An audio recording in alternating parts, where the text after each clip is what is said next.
my screen? Yeah. Let me just do this. Alright, cool. So this is yesterday. This is all cold customers, correct? Yeah. Yeah, so 7.3 ROAS on Lifestyle Mockup and 3.02 ROAS on the flat lays yesterday. Like overall, the flat lays seem to be doing well in terms of like just like the general brand schemes, right? So we're doing a so we're doing a 2.94 ROAS, which is pretty fucking good. Okay. It's really fun. I think it's because people have been buying polos and it just drives up the basket price. What did you say, sorry? People are buying polos, so it drags up the basket price. Yeah, 100%. But this is set in USD, correct? Mm-hmm. Okay, got you, cool. So we spent around, so let's just say 70 USD. And then we have a 4.16 ROAS with the flat lays, which is incredible. Okay, and the 1.6 is ROAS for the lifestyle mockup, which is still above break even, right? The main thing we need to look at is the spread here. Okay, this is what I like to call, even though we're still profiting, we need to keep an eye on this ad set to kill in 2 days if it doesn't get a sale. Just because the cost per content view right now is way too high. And if you look here, we've got 1 add to carts, 1 checkers initiated, and how many? Yeah, 1 checkers initiated and 27 content view for $70 USD, right? So what the type of statistics I look for, because this can be completely luck. You get what I mean? But when we run ads, especially at scale, we want to look at the data instead of pushing through luck, right? So with that being said, I don't like this ad set in terms of the KPI settings. So if a miracle happens and we get another sale from this, it's cool. But we're most likely going to kill this ad set in the next 2 days. Does that make sense? And the reason for that is it doesn't follow the purchase for every 6 add to carts to every 2-3 checkers initiated. That's the stand. I think I taught you this like early on, right? That's like literally the golden rule in sense. But if you look at the spread for this one, it sort of seems like, hey, it's all one. You get what I mean? Just by looking at it. Does that make sense? Mm-hmm. Okay, cool. Now, if we look at the flat lays, it's definitely much better. Right? It's a different story. So our cost per content view is significantly cheaper. We have 80, right? Wait, let me just hide this real quick. Right? So we actually have 5 add to carts and 3 checkers initiated, even though it doesn't follow the 1, 3, and 6. But you always want to compare it to what else we're running and the rest of our ad accounts, just because the data from the rest of our ad account, that's the most important thing. Right? So compare this to your other ad sets, like statistically it's pretty decent. Plus the ROAS doesn't lie, right? 4.16 ROAS. Does that make sense? So, okay, cool. Yeah. Ignore the website thing. It's just like sometimes when Facebook calculates that it's gone through your website first and then come back to the ad, it's like that, but forget about that. Okay. Now, if you look at a cost per acquisition, so basically like how much it takes for us to get a sale. Right now it's at $16.84, which you gotta realize in any Meta ad account, we're trying to go for a $20 cost per acquisition all the way to $45 cost per acquisition. That is a very good ad account, right? If a brand's averaging that through the ad account, right? So this ad set, we're already below a very good ad account, which is $20 with $16.84. So my logistic is this is gonna go up a bit, okay? It's fine. Right? It's gonna go up a bit. Okay? That's the truth of it. Does that make sense? Mm-hmm. Cool. And in terms of unique outbound click-through rate, obviously the one with the highest ROAS, it's a higher outbound click-through rate, which logically it makes sense, and that's what I like to see as well. Okay? So in terms of the overall direction we actually need to head specifically is number 1, obviously we're gonna keep this running, right? The flat lays, right? Yeah. As I said before at the start of this call, have an eye on the lifestyle mockups, just because I predict this not going to get another sale and we're going to kill it soon, okay? The flat lays... I'll make a decision on Monday. What day is it today? Saturday. Is it Saturday morning for you? Yeah. Yeah, Saturday, Sunday. Yeah, let's make a decision on Monday morning. Alright, so your Monday morning, okay? So that would have spent at least $30 more, which would leave us $200. Yeah, okay, Monday morning. Okay, for this one, I do expect the ROAS to drop as well, just because of the cost per acquisition. Alright, so it's probably going to drop to 3 but it's fine. Okay, it's not the end of the world. Okay. That's okay. Yeah. So 2 things I need to ask you in order to sort of keep this momentum going and stuff like that. Okay. Number 1, what products has been selling the most for you? It's the hats. What is there a specific style that they buy, or is it just sold out of it? Sorry? We're sold out of it. It's the blue one. So when do we sell out on that? Like 2 weeks ago. So what's selling right now though? Like what's selling right now is the green hats and the white polos. Out of the green hat and the white polo, which has been selling the most? It's probably the polos actually. Really? By how much? Is there a big differentiation? No, not really. Okay, cool. And then how's stock looking for both of these products? Really good. Oh, so we're chilling? We're super chill. What's your motive of trying to advertise into a different country then? Like, is that because you think it will do better in terms of market? Yeah, I mean, there was a campaign we ran that had US and UK. It was the one before this one. And we got a sale in the UK. A few actually. This one's just US, correct? Yeah, that's just US.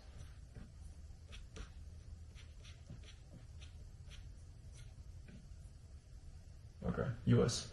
Well, it like, to answer your question, if we should advertise in UK, it just really depends on what your objective is and your whole marketing budget. Does that make sense?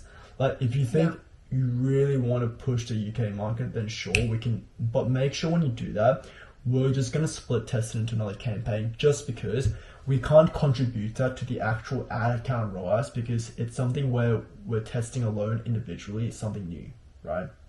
Mm-hmm. Right, so it's like something where we have to like set a certain budget aside. For example, if you just want to spend $100 on testing the UK, we'll have to split it through the campaign and reduce the ROAS from this main thing, because this has data to it, but in the UK one we don't have data to it. Does that make sense? Gotcha. Okay. Got it. Cool. We should do a separate test. Yeah, so separate testing, but in our situation, honestly, like, the US market seems to be pretty decent at it right now in terms of what we've got. And originally, we want to stay within the US anyway. Most of the inventory is there. Yeah, so what we could do is, like, those videos, we could add it, like, once we spend at least, like, 2.5x of the average order value. So how much is that in the ad set? Do you know? 2.x of the order value. Of average order value.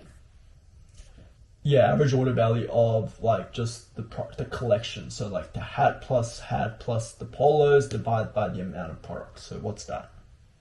Whoa, hang on. That is some math I have to do right now. So you said hat plus hat. Yeah, like, literally just every single product add together and just divide by how many products there are. And give that number in the US currency, please.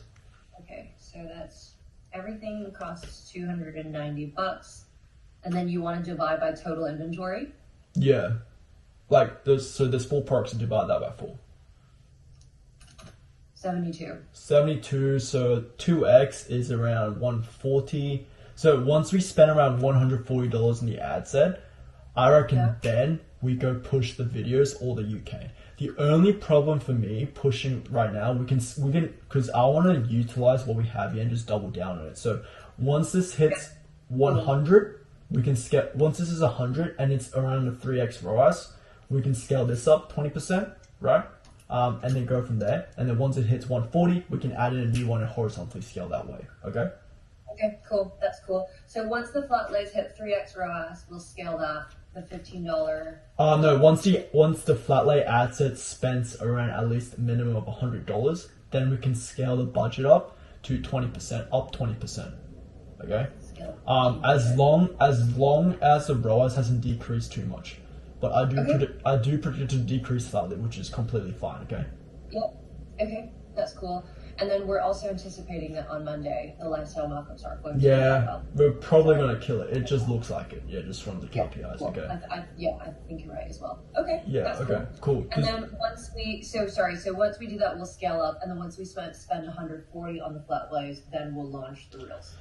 Yeah, so my whole ideology of like horizontally scaling and adding videos and stuff before, it's something where we have to worry about budget because it's something new, right? So Yeah. at least 80% of our whole budget and contribution, I wanted to push something that's already working, right? In this Yeah. instance, it's this, right? So after we've Sure. done at least one vertical scaling of the ad set, then we can look Mm. into pushing the videos or the UK. Like that thing, UK or the videos, that's honestly completely up to you. Like it's the same Okay. consequence from like a media buying concept. Okay.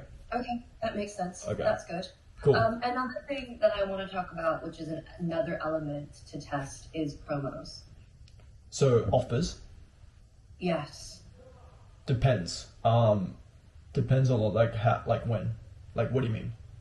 Well, the first thing I want to do is this is beyond an ad thing. It's like a post-purchase thing. So like if a person buys a hat, I want to give them a discount on buying a polo or doing the upsell and cross-sell thing. Do you know the app Assortion?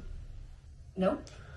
It's like a bundle app, right? I think that could be very beneficial to your buying customers right now. Great. Yeah. Okay. The Oh, thing, it's on Shopify. yeah, it's a Shopify app. Like literally every single brand uses it. Oh, great. Thank What's you. our AOV right now? Like our average order value for customer spending this month? So how do I find that out? It should be on the Shopify dashboard. What is that? And can you give Can it I to me? share my screen with you? Yeah, sure. And then we can see it together.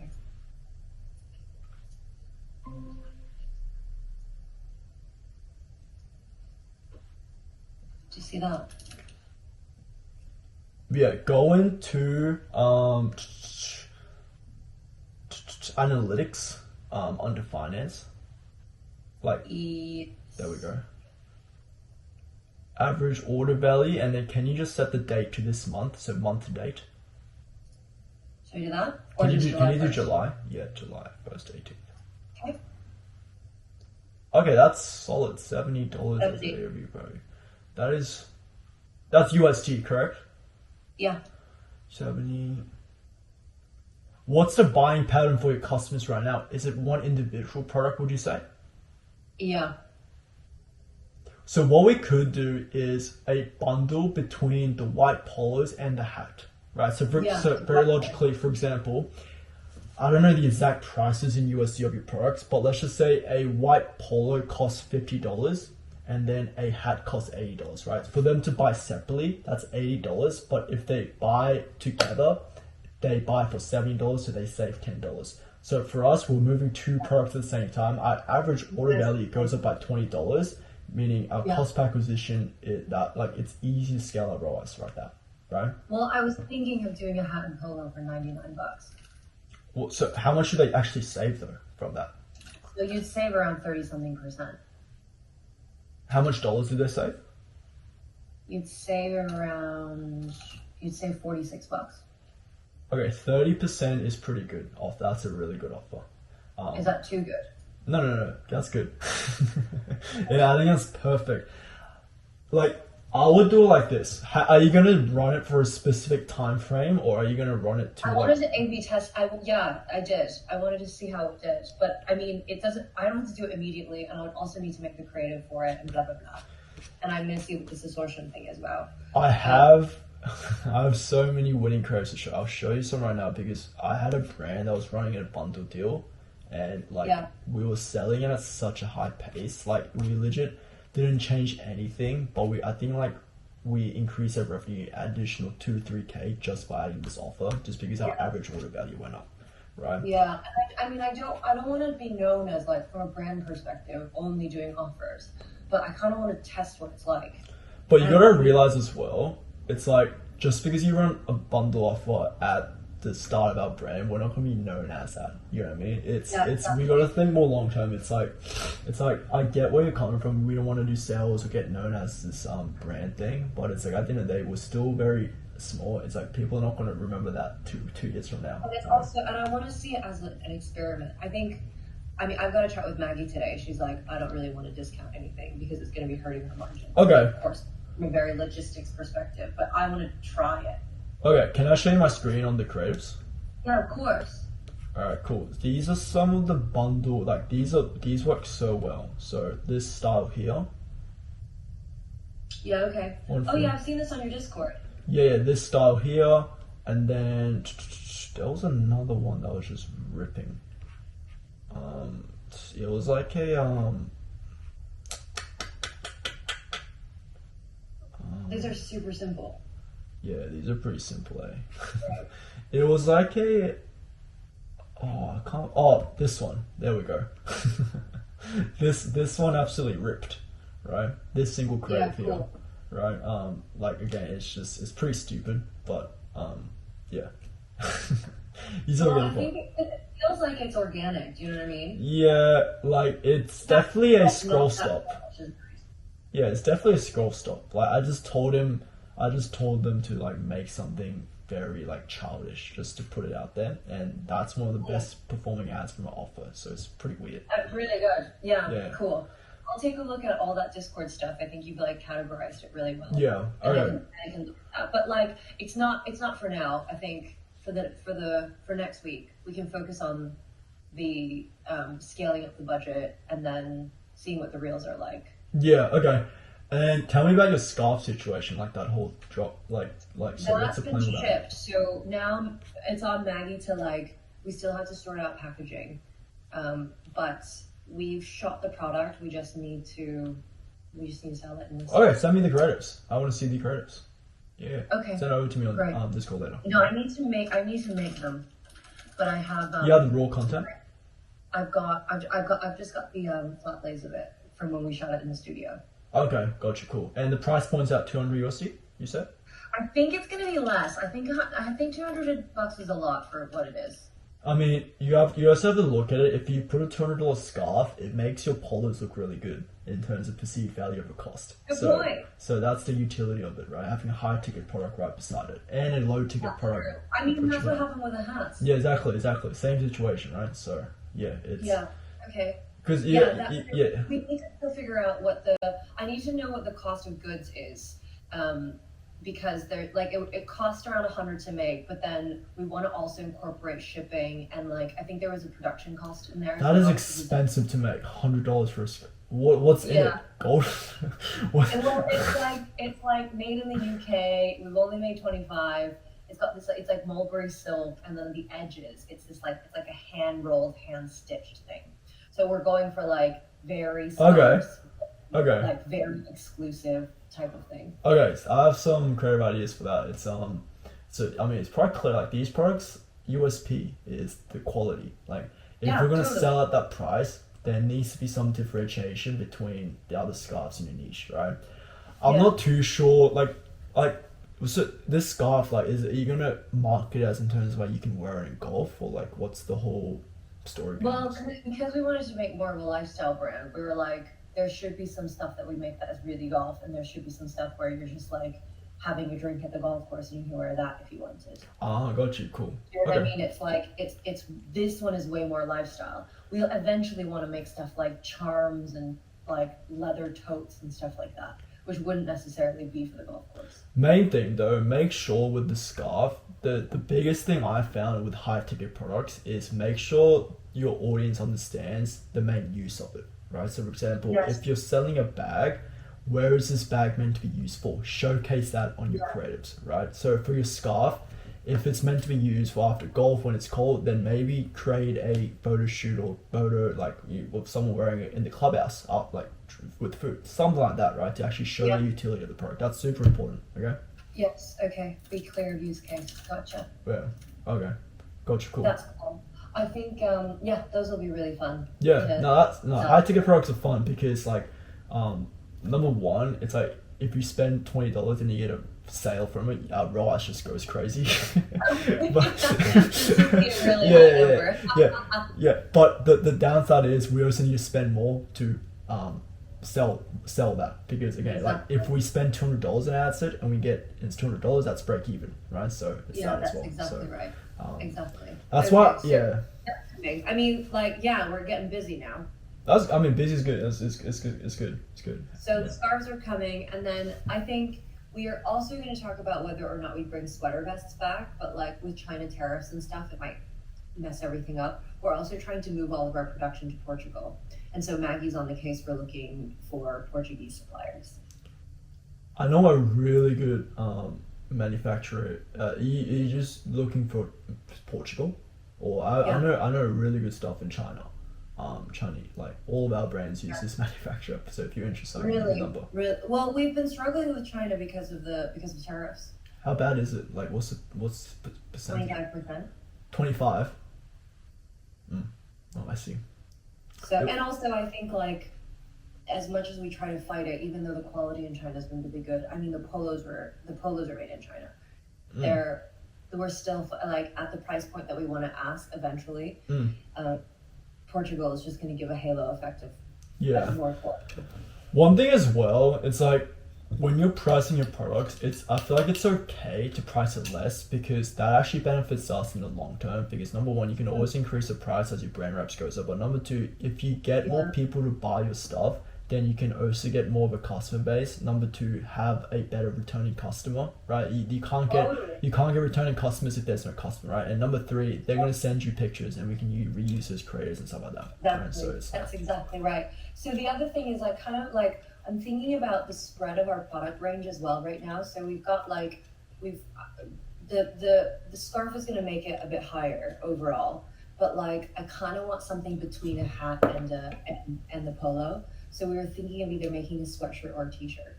Okay, solid. And like I feel like that shit you can just move really quickly. Yeah, like those tees, polo tee, like hats. It's They're evergreen products. Exactly, they're evergreen products. There's low MOQs, and like we can make them from Portugal, and I could screen print that shit here at the same time.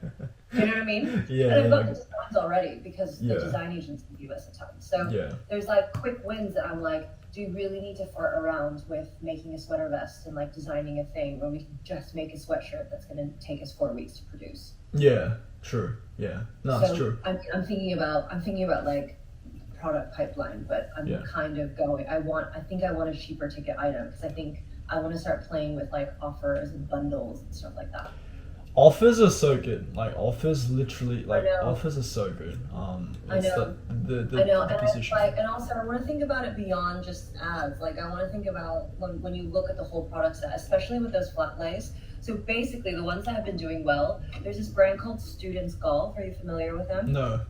They bring like it's like streetwear plus golf, and they mash it together. So it's got this like urban vibe to it, and they'll do like a shot, they'll do 2-shot carousel, and they'll do like one lifestyle shot, and then when you swipe right, it's like the flat lay, and they'll break down like summer, and so I basically just copied that, and that's the stuff that's the ad that is getting a really high ROAS. That's the game though. It's like It is. nothing I feel like is the truly whole shit you original. put on the thing Yeah. just like does really well. Yeah, nothing is truly original. Like I keep saying, it's like if you're able to actually identify your actual, I guess, competitors, just steal their stuff, right? And obviously not like copy for A to Z, but as in terms of like Totally. the base And still we is the shit like that. amount of time that we spend on social media, if we see good shit, I like just screen grab it and then I just copy that. Yeah, so I have a folder on Instagram with literally like 3,000 different ads. It's good. That's Literally. so good. You know my school stuff and like stuff like that? That's the stuff I see from ads, Pinterest, all that stuff I just sometimes share here. That's been Yeah, working well. it's so Yeah. good. I mean, that's how we design the polos and stuff. It's just like you go on Pinterest, you just troll through a bunch of stuff, and then you're like, I like that, I like that, I like that, and then you just like zombie it together. Yeah, exactly. That's the game. That's the game. Yeah, that is the game. So I mean, that's kind of what we're thinking about the next 6 months or so. So I like it. I mean, main goal right now is still to, sell what we have right now, right? So Yeah, and then right now I think my dad has become my